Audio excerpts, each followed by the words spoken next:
expecting anyone for this hearing? Not from plaintiff's side, Your Honor.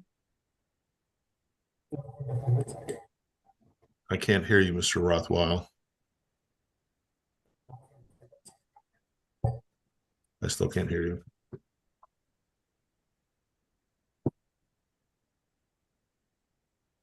Mr. Rothwell, this is Nason, are you there? Can you hear me, Your Honor? Yeah, I can hear you fine. Okay.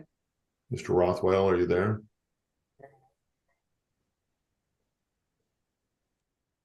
Ms. Birdsall, can you hear me okay? I can hear you. Yes, Your Honor. All right, Tony, let's go on the record on DC 2300989 McSwain versus Lake Point Operating Company LLC. Counsel, make your appearances. Jennifer Birdsall on behalf of plaintiff. Christina Nason here with Kershaw Anderson King on behalf of defendant Baylor Lake Point. Mr. Rothwell will be making the argument. He can make his appearance. Can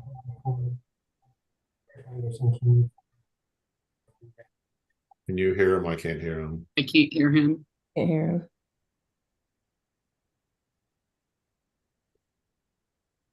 Can you hear me? Not very well.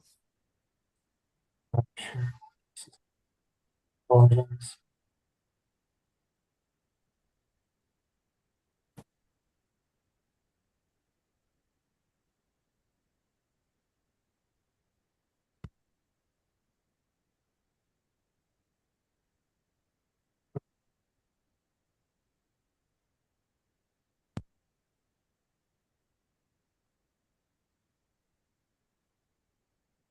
Rothwell, can you figure out what's going on? Your Honor.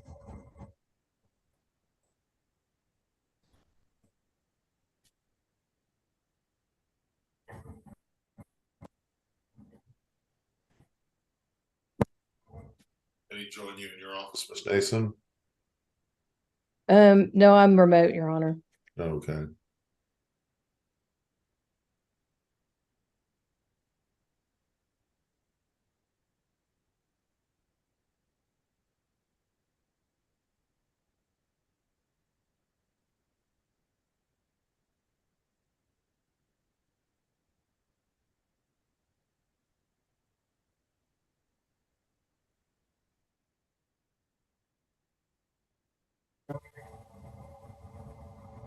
If you take the ear things out, and is there another mic? Can you hear me now? Your Honor? Say it again, David.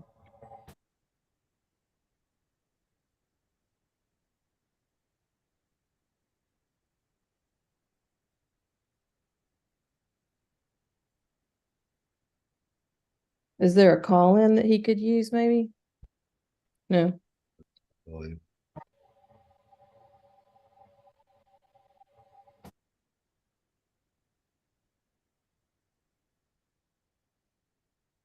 Do you have a laptop at the office? At the office. Oh, well, now you're sounding better. Well, let's try to talk a little bit. No. Not any better.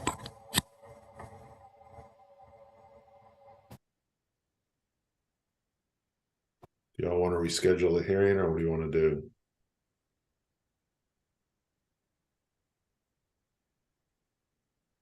I think we should probably reschedule since he's the one prepared to argue.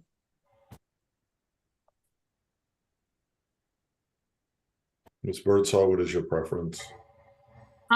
Your Honor, I'm fine with rescheduling. The only problem is that I've got a trial setting starting on 1 week from today where we're number one on the docket.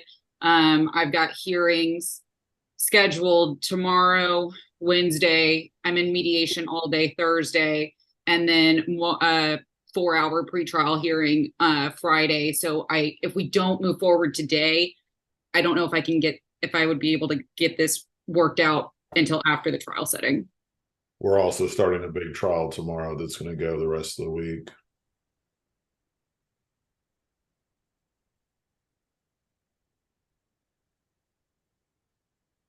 Did you need them to call me and let them talk through the phone or something, or?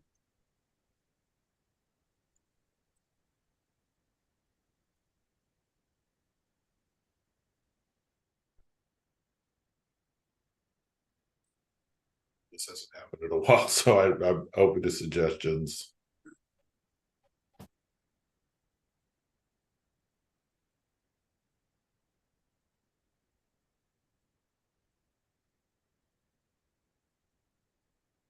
I mean, it's not ideal, but perhaps if we tried using a cell phone, and I don't know if you can use these Microsoft Teams on a cell phone, but Well, this is Zoom, not Teams. oh, Zoom. Okay.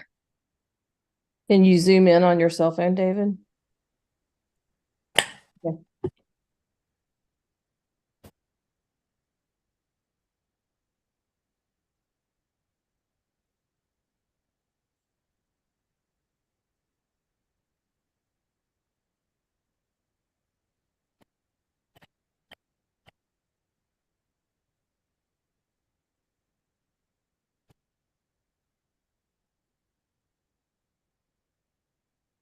Just use do you have a Zoom app on your cell phone?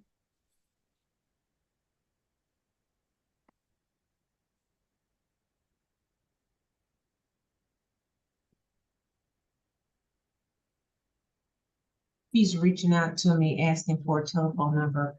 There isn't. I gave him my office number.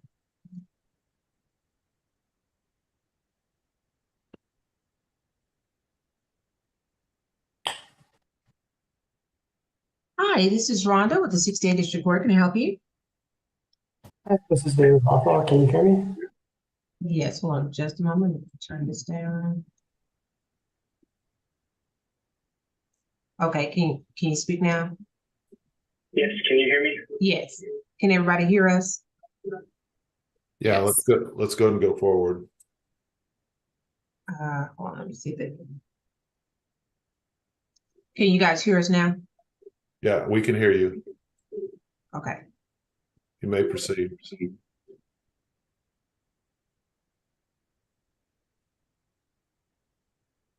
Good afternoon, Your Honor.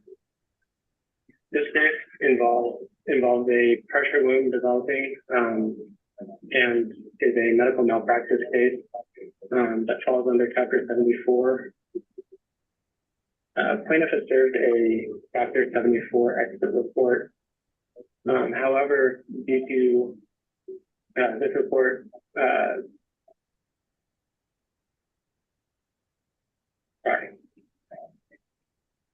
there are unusual circumstances with this report. The factual evidence in the report does not align with the medical records that have been observed. We acknowledge that there's a four-corner rule for motions to dismiss, which is why we've been pigeonholed into seeking other respite through a motion for sanctions. The only way to address this issue is through the motion for sanctions due to the four-corner report. Here's the Chapter 74 report drafted by Dr. Nicholas Verdua. Claims that there is no documentation of various offloading and turning, as well as Braden scale. However, the medical records within this case directly contradict that, with there being a Braden scale rating as well as multiple notes of turning and offloading uses.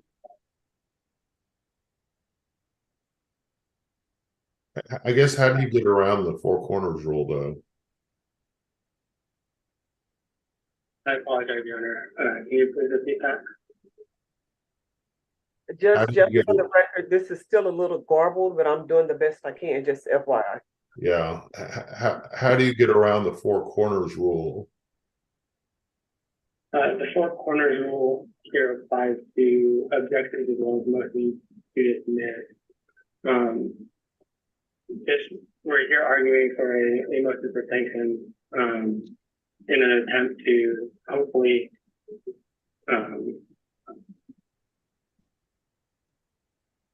get relief for this issue around the four corner rule. I'm not sure I can hear him very well. I'm sorry. Can you hear him, Rhonda? Yes, would you like me to repeat? No, no, I don't Okay. hear him very I'm well. having a little trouble. It's coming out kind of garbled still. I think, Your Honor, here, let me jump in here real quick. I think that what we're saying is we understand the four corners rule in the motion to dismiss, but as far as, and we don't take this lightly that we're filing this motion for sanctions, but this is a situation where what the expert report says is like a completely different set of facts than the actual set of facts. And, to me, that doesn't show the claim has merit. It kind of shows that it is frivolous. I mean, if you could actually use the facts, why not actually use the facts if it's not going to be frivolous? And how is that a good faith effort to not use the facts in the actual medical records? The actual medical records are talking about offloading. The actual medical records are talking about turning the patient. But then the report says there was no turning, there was no offloading. So, and there's no argument in opposition to our motion for sanctions that the expert's facts, that the facts the expert used are actually correct.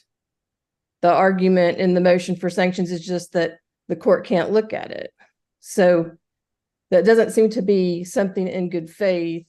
It actually seems to be something in bad faith where they're not relying on the actual facts of this case to support the opinion. Right, response, Ms. Birdsall? Yes, Your Honor. First of all, I'm going to object to just like a running objection to this whole line of argument. Texas Practice and Remedies Code makes it clear that a Chapter 74 report is not to be used outside of a Chapter 74 purpose. So for the defendants to try to circumvent the four corners rule and label this as a motion for sanctions to get the expert report struck and to allow the court to look beyond the four corners rule, I mean, that's just, it's inconsistent with Texas statute and Texas case law.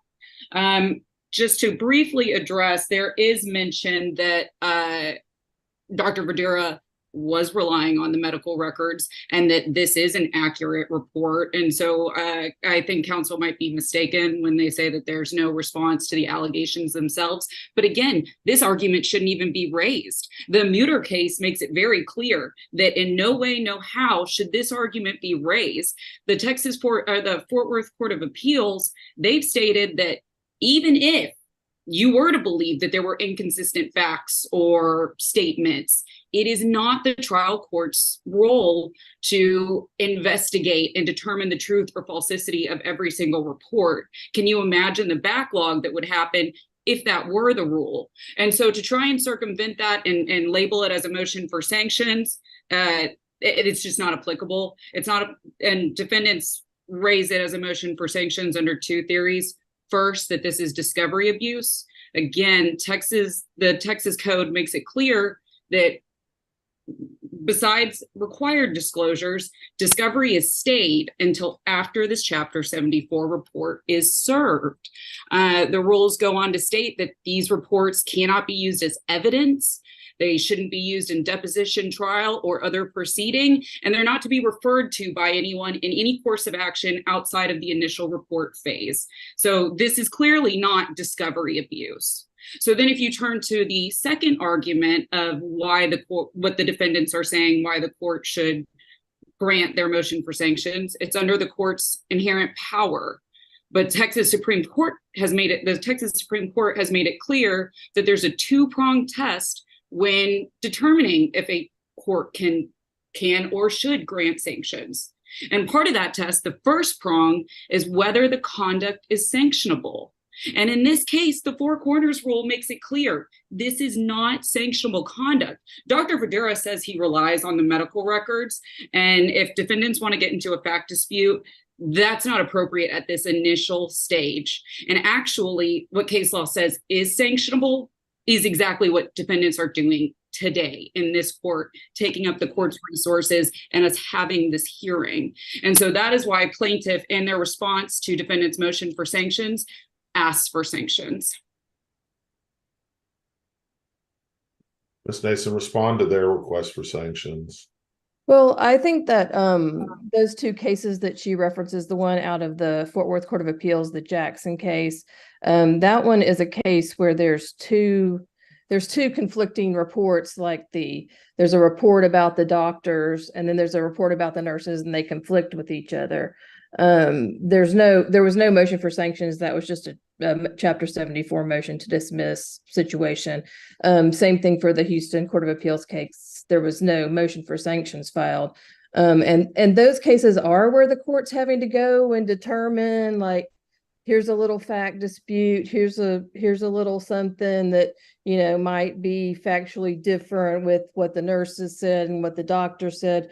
That's not what we're saying here. We're saying, and we really don't take this lightly, we're saying this expert actually did not rely on the medical records. Either he ignored them, or he felt like he couldn't draft a report with the actual facts. I mean, if he can't do that, isn't that the very definition of frivolity, of it being frivolous, that they can't rely on the actual facts of the case to put together an expert report? I mean, by doing what you're asking me to do, aren't I really kind of trying to investigate the underlying facts? And that's not really my role at this point in the procedure, right? So then there's no way to determine whether this report is made in good faith, because we can't look at the medical records, is what you're saying, Your Honor. I mean, that's my understanding of what the Supreme Court has said, right? It's never been done in this way, in this procedural way, as far as a motion for sanctions.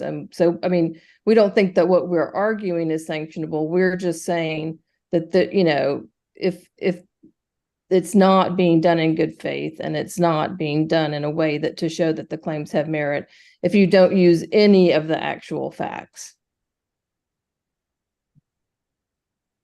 I think you're asking me to go out on kind of a limb on this, Ms. Nason. I'm going to go ahead and deny both motions for sanctions in this case. I will comment that, Ms. Nason, that I do respect the fact that you gave Mr. Rothwell an opportunity to argue this. I know that it's hard for young lawyers to get that kind of chance to do that. And so he was having technical difficulties, obviously. And so, you know, I respect the fact that you've given him that opportunity, Mr. Rothwell.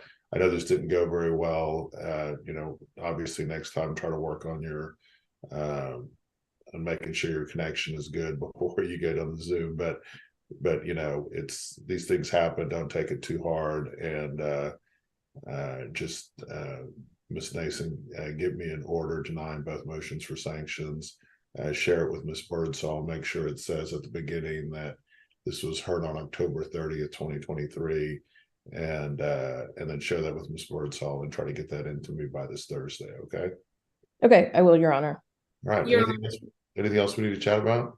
Yes, just for clarification, defendants filed their motion for sanctions as well as motion or objections to the Chapter 74 report. They're based on the same theories. Are the objections overruled? Those are, I'm sorry, those are also overruled. All right, guys. Anything else? Nothing from plaintiff, Your Honor. Nothing, Your Honor. All right. You have a great rest of your day. Okay. Thank you. Thank you.